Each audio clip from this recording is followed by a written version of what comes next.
Assalomu alaykum. Beeline bu? Da, eshitaman. Surxondaryoning Qiziq tumanida nima yaxshi ishlamayapti Beeline kompaniyasi?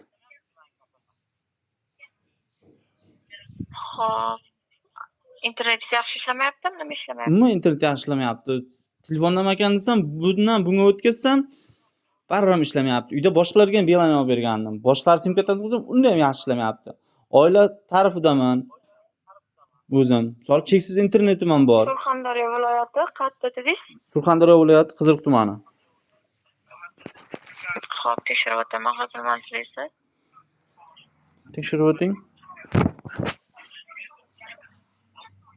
Bir daqiqa. Siz aytib o'tgan manzil bo'yicha bizda cheklovlanishlar kuzatilmayapti. Yaxshilanib ketishi uchun tizim tomonlama yangilab beraman raqamingizni.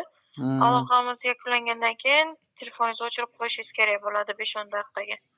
Keyin yaxshi ishlab ketadi. Agar undan keyin yana yaxshi ishlamasa, Telegram botimizdan sulkasini yuborib qo'ydim SMS orqali. Sulkaga kirib, hop, Telegram botimizga kirib, joylashgan hududingiz lokatsiyasini yuborib qo'yishingiz kerak bo'ladi. Manzilingizni tekshirib o'tib, ko'rib chiqib yordam berishga harakat qilishadi. Hozir yangilaverasizmi? Tomonlama yangilab beraman. Yaxshi ishlab ketadi. Agar undan keyin ham ishlamasa, shunaqa qilishingiz kerak bo'ladi. Agar undan keyin ham ishlamasa, men sim kartalarni sindiraman-da, o'z telefonimga o'tib ketaman nomerni olib. Ogohlantirdim sizlarni, Yana rahmat. boshqa murojaatlaringiz bormi? Yo'q, bo'ldi, shuni aytmoqchi edim-da. So'rovingiz uchun rahmat. Sog' bo'ling, Salomat salomat bo'ling. Suhbatni 5 ga baholab o'ting.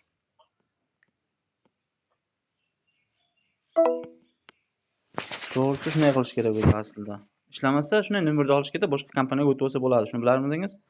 Bilmasangiz, mana bilib oldingiz.